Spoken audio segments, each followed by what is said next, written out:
Okay, guys, welcome to part two of oil pump gear install 18 to 20 F150. So, let's see, I'm following timing procedure from Ford. So this is all the paperwork to pull the chains and to put them back on. I'm not going to be showing these pages, but I'll maybe try to get a PDF copy I can include in the link to where you can print these off yourself, because basically this is what I'm going to be following. And there are some special little tools you're going to need. These are the timing chain tensioner pin, it's like a universal kit I bought. And then this is the little crankshaft wrench tool. I'll include the part numbers for these two things. Alright, first things first.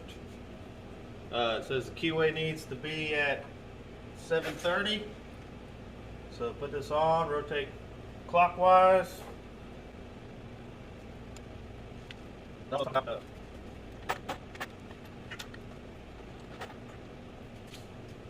Alright, so we're going to rotate to the keyways at 730, and the timing mark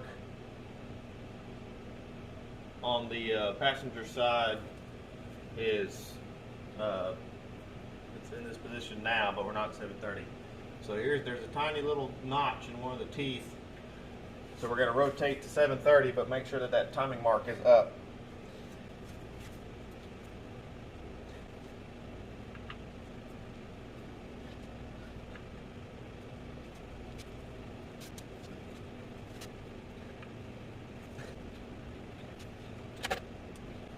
Okay, so we got the keyway about 730 on the passenger side. We're looking at the right timing mark. There's two. There's a left and a right. So you want the right one to be higher, and then keyway 730. So now what we're going to do is I'm going to try to pry. I'm going to pry this tensioner down and then pin it. The instructions say to just remove the tensioner and then you'll pin it on a vise, but I was showed a trick to where you can basically pry this tensioner down and pin it while it's on. That way it's already done, and then you can remove the tensioner. So that's what we're going to do.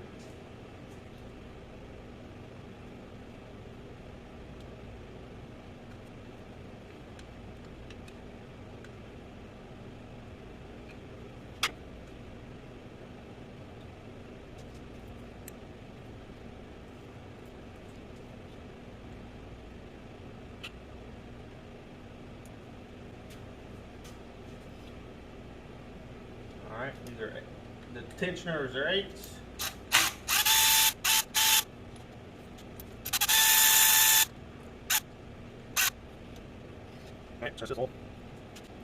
So as you can see, got the pin on there already. Alright, now we'll pull this top guide, another 8.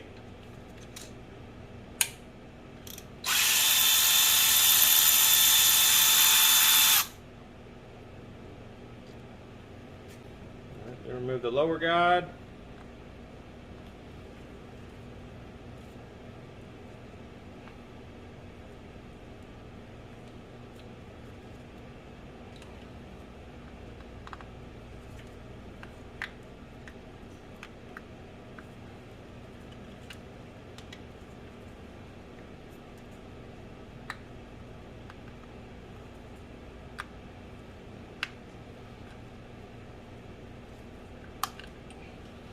So let's go ahead and pull this chain.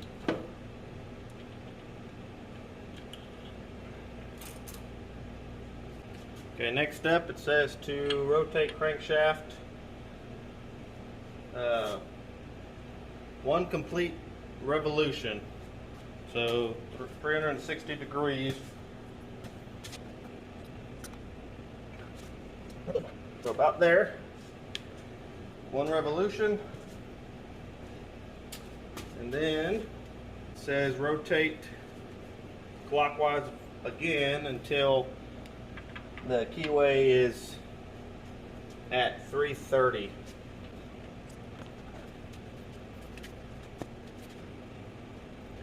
Well,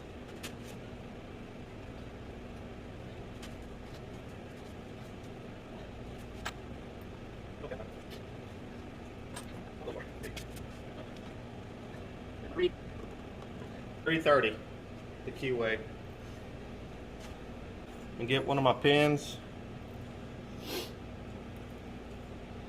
Go and depress the tensioner. And pin it. Yeah, I hear you, battery. Depress the tensioner.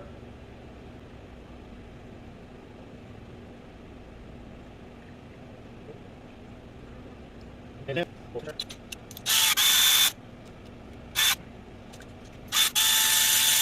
then we'll pull the guide.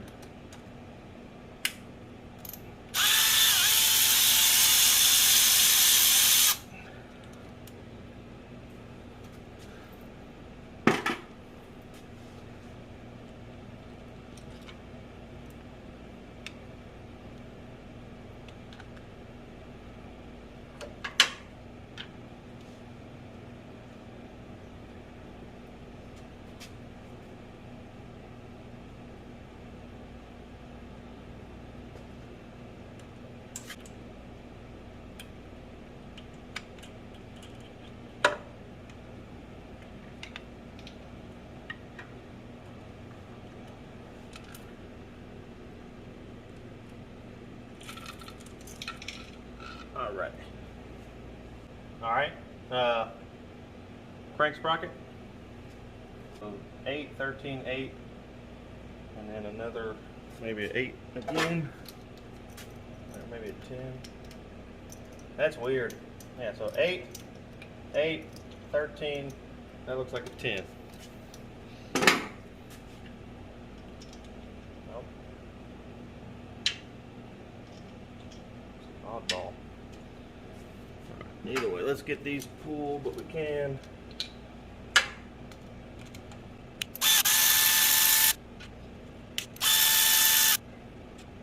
Yeah, I'm confused. If that's a 9, I'm gonna laugh. That's a random size. 9mm. Absolutely no clue why they would do that, but whatever. That is what they did. That is a 9mm.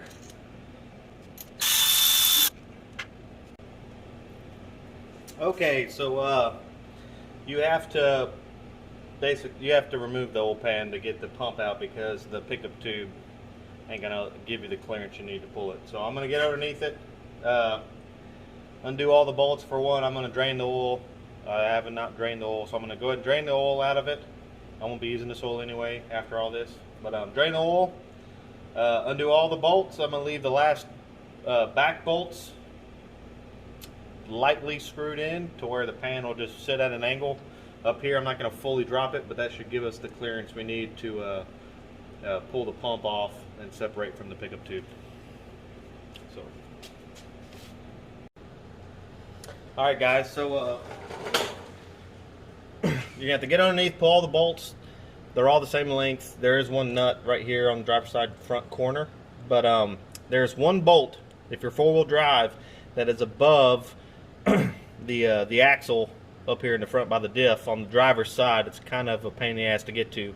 I had them all loose, and I went to kind of drop it, and it wasn't moving, and I realized there's still a bolt in there. Okay, so there's two tricky bolts. Don't forget this one. There's a nut that goes on this that's holding that little that battery cable going across, but this is a 13mm. So it's the only oil pan, or one of the oil pan stud nut things. It's kind of one piece. That's 13mm on the driver's side, so don't forget that. Let's see what we got.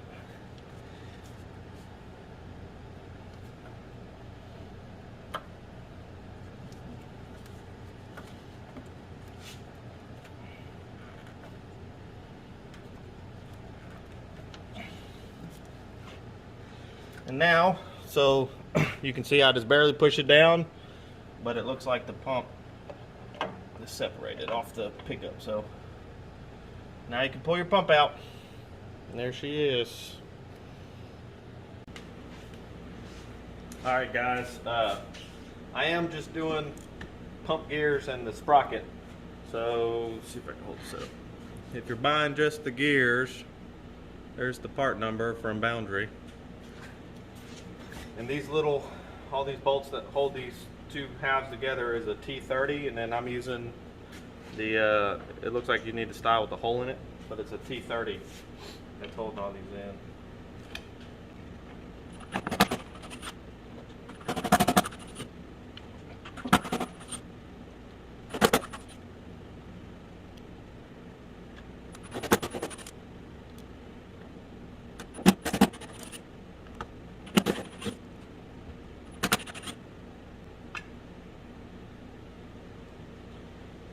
So no O-ring or nothing. No pookie at their machined edges, so luckily when you go back it'll just be a machined, you know, you just bolt the two halves back in. I'm guessing if you bought the billet backing plate from Boundary, same thing, it should just be able to be a direct swap.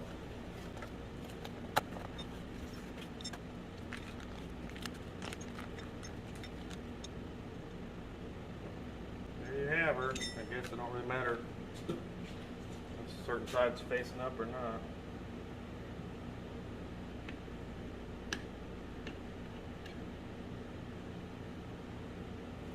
I doubt this matters, but I'm gonna just put it back in. Just put some oil on there.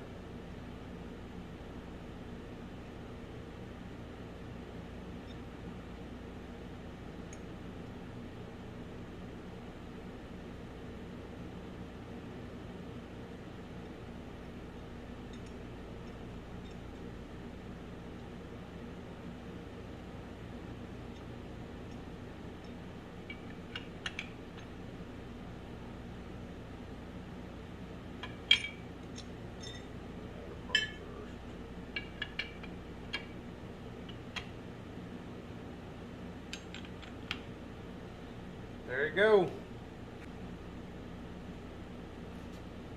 Obviously you take this and go right back.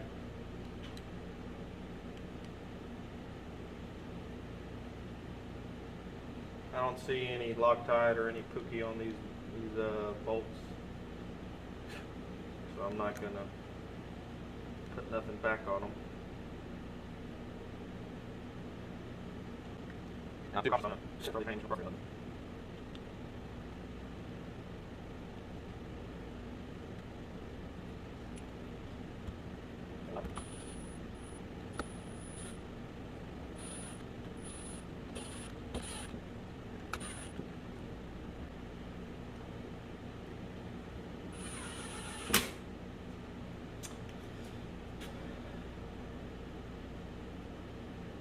There you go.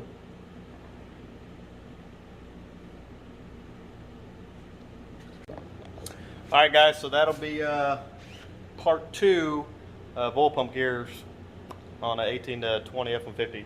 I'm going to stop here for this section. I'm going to torque these down. I'll have to see what the torque is, I don't know.